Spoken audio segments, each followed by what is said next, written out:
India के business और markets में 3 साइलेंट शिफ्ट्स हो रहे हैं और इनका इंपैक्ट आपके इन्वेस्टमेंट्स पे डायरेक्टली पड़ सकता है। पहला शिफ्ट, जियो आईपीओ डीले। क्या ये सिर्फ मार्केट टाइमिंग का इशू है या रिलायंस क्वाइटली कोई बड़ा गेम खेल रहा है? दूसरा शिफ्ट, अडानी एयरपोर्ट्स। एक सिंपल ऐप लॉन्च हुआ था लेकिन उससे एक लिस्टेड कंपनी का पूरा बिजनेस मॉडल ही हिल गया। अब अडानी एयरपोर्ट्स क्वाइटली पूरा इकोसिस्टम कंट्रोल करने की स्ट्रैटेजी पे काम कर रहा है।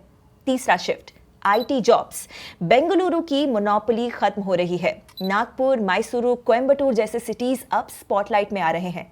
लेकिन ये सिर्फ जॉब्स की कहानी नहीं है, स्टॉक मार्केट और इन्वेस्टर्स के लिए भी एक सिग्नल है। हाय, मैं हूं Gauri with the latest episode of markets today. ये 3 स्टोरीज सिर्फ न्यूज नहीं है, ये इंडिया इंक में डीपर शिफ्ट्स का सिग्नल है। और अगर आप स्मार्ट इन्वेस्टर हैं तो ये मूव्स आप इग्नोर नहीं कर सकते।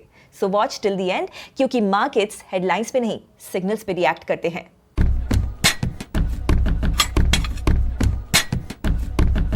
पहली स्टोरी में इस साल का one of the most awaited IPOs, Reliance Jio का $100 बिलियन पे वैल्यू करने वाला पब्लिक ऑफर पोस्टपोन कर दिया गया है।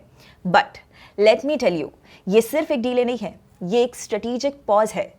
देखिए, जियो ऑफिशियली एक टेलीकॉम कंपनी है। नेचुरली यू वुड अग्री, क्योंकि हम जियो को मोस्टली टेलीकॉम से ही जानते हैं। एंड इवन फंडामेंटल से सो। ऑलमोस्ट 50 करोड़ सब्सक्राइबर्स और इंडिया का लार्जेस्ट टेलीकॉम नेटवर्क के साथ जियो प्लेटफॉर्म्स का रेवेन्यू ऑलमोस्ट 80% उसके टेलीकॉम डिवीजन से आता है। लेकिन आईपीओ जब आता है, कंपनी वैल्यूएशन सेक्टर के हिसाब से होती है और यही प्रॉब्लम है। टेलीकॉम सेक्टर बहुत ज्यादा सैचुरेटेड है और मार्जिन कंप्रेस्ड भी हो चुका है। इन्वेस्टर्स यहां पर ARPU यानी कि एवरेज रेवेन्यू पर यूजर देखते हैं, जो प्राइस वॉर के चलते बहुत कम हो चुका है। And over the years telecom spectrum का कॉस्ट, जो कि गवर्नमेंट ऑक्शन करती है, वो बढ़ते चले जा रहा है। तो ग्रोथ है but it stable and possibly boring. But IPO से पहले जियो को एक ग्रोथ स्टोरी चाहिए and that's not in telecom, it is in technology. Jio अपने आप को सिर्फ टेलीकॉम तक लिमिट नहीं करना चाहता, वो खुद को एक डिजिटल टेक प्लेटफॉर्म बना रहा है। जियो के एग्जिस्टिंग इन्वेस्टर्स जैसे कि Meta, Google, Saudi PIF, KKR, ये सब ने जियो में अराउंड 22x एबिटा के वैल्यूएशन पे इन्वेस्ट किया है। मतलब कि for every 1 rupee in operating profit, investors have invested ₹22। और ये वो वैल्यूएशन है जो नॉर्मली Amazon, मेटा जैसे टेक कंपनी को मिलता है, not telecom companies like Vodafone और एयरटेल। तो अब जियो ये चाहता है कि उसका आईपीओ भी टेक के बेंचमार्क पे आ जाए। And till the time it comes, the public offer has been postponed. In the mean time Jio को टेक कंपनी बनने के लिए जो एक्चुअल प्लान्स हैं वो एग्जीक्यूट हो रहे हैं, specifically focusing on 2 areas, artificial intelligence and cloud infrastructure. Nvidia के साथ मिलके जियो एआई इंफ्रास्ट्रक्चर बना रहा है और जामनगर में $20 बिलियन इन्वेस्टमेंट के साथ वर्ल्ड का one of the largest data centres बनाया जा रहा है। जियो क्लाउड पे फ्री 100 GB क्लाउड स्टोरेज का अनाउंसमेंट किया गया है। But it's not just Jio. India के डिजिटल ट्रांसफॉर्मेशन स्टोरी में पार्टिसिपेट करने के लिए इलॉन मस्क भी स्टारलिंक के साथ और जेफ बेजोस भी काइपर के साथ, प्रोजेक्ट काइपर के साथ इंडिया आ रहे हैं, जो low cost satellite power internet offer करेगा। मीनवाइल अमेरिकन क्लाउड जायंट्स जैसे कि AWS, माइक्रोसॉफ्ट, अज्यूर और गूगल क्लाउड भी इंडिया में large scale data centres build कर रहे हैं। तो जियो के लिए चैलेंज ये है कि आईपीओ के पहले उनको अपना इमर्जिंग टेक डिवीजन को ग्रो करना होगा।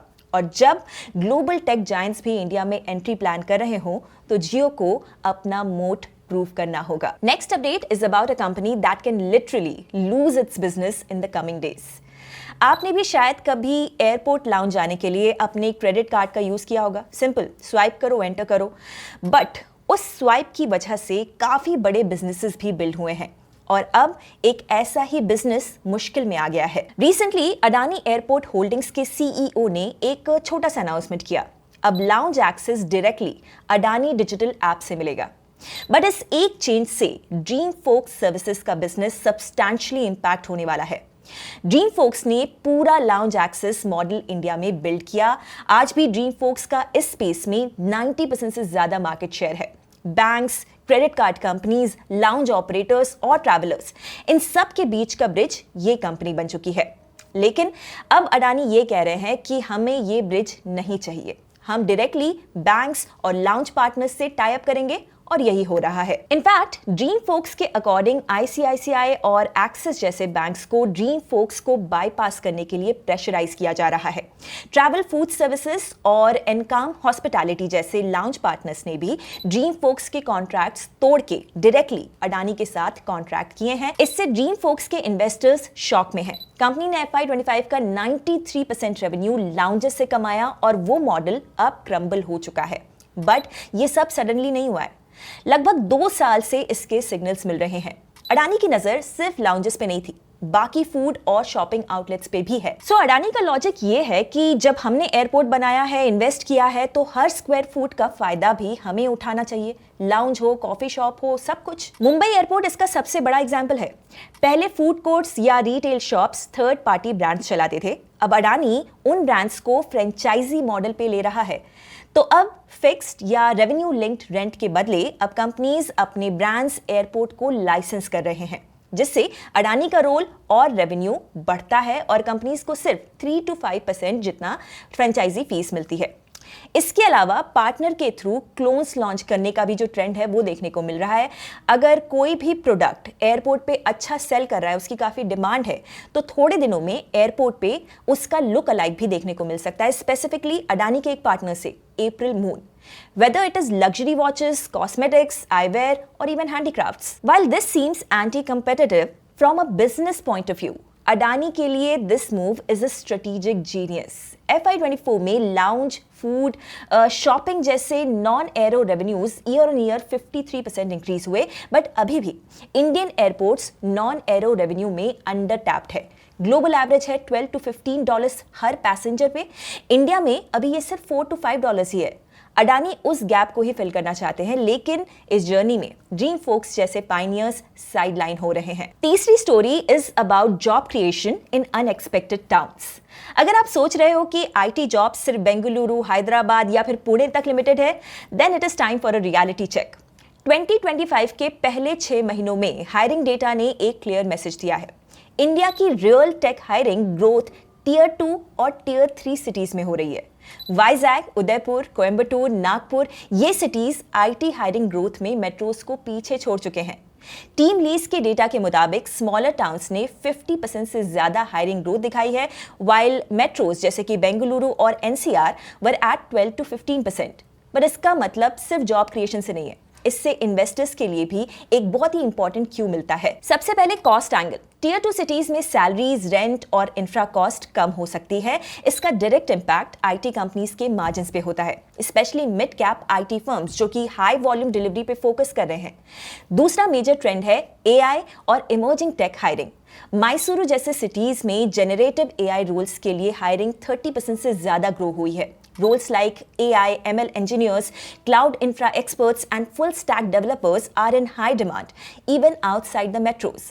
ये AI solutions प्रोवाइड करने वाली IT कंपनीज का रेवेन्यू एक्सपैंड होने का इंडिकेशन हो सकता है। और इस हायरिंग ट्रेंड के पीछे सिर्फ रेवेन्यूज एंड कॉस्ट नहीं, कैपेबिलिटी भी है। Local engineering college, better digital infra और हाइब्रिड वर्क कल्चर ने स्मॉल टाउन इंडिया को एक सस्टेनेबल टैलेंट पूल बना दिया है। कंपनीज को अब ज्यादा स्टेबल, लो अट्रिशन टैलेंट मिल रहा है, something metro cities struggle with. लेकिन एक वर्ड ऑफ कॉशन भी है। इंफ्रास्ट्रक्चर सेटअप और ट्रेनिंग में इनिशियली कॉस्ट लगती है और एआई अडॉप्शन में भी एग्जीक्यूशन रिस्क हो सकता है। Not every project turns into revenue overnight. Still, as an investor, ये ट्रेंड एक लीडिंग इंडिकेटर है। ये बताता है कि Indian IT firms are evolving. ये कॉस्ट एफिशिएंट, एआई रेडी और ज्यादा रेजिलिएंट हो रहे हैं। अगर आप लॉन्ग टर्म आईटी स्टॉक्स के इन्वेस्टर हो तो ये हायरिंग शिफ्ट एक स्ट्रॉन्ग स्ट्रक्चरल टेलविंड बन सकता है। That's a wrap. 3 stories, 3 different industries, लेकिन एक common theme. India Inc is evolving fast और हर मूव के पीछे एक डीपर स्ट्रैटेजी है। जियो अपने आईपीओ को डीले कर रहा है, लेकिन उसके ग्राउंड वर्क से क्लियर है, वो टेलीकॉम से टेक कंपनी बनना चाहता है। अडानी लाउंजेस और फूड काउंटर्स के जरिए एक एंटायर रिटेल इकोसिस्टम को कंट्रोल में ले रहे हैं और आईटी हायरिंग स्मॉल टाउन्स में शिफ्ट हो रही है, एक स्ट्रक्चरल शिफ्ट जो लॉन्ग टर्म इन्वेस्टर्स के लिए बुलिश सिग्नल हो सकता है। मार्केट्स ट्रेलिंग इंडिकेटर्स पे तो रिएक्ट करते हैं, लेकिन smart investing requires long term thinking. And these stories, they are not just updates, they are leading indicators. अगर आपको ये breakdown valuable लगा तो like कीजिए, share कीजिए with someone who follows the market and subscribe कीजिए for more such deep dives. Investment in securities market are subject to market risks. Read all the related documents carefully before investing.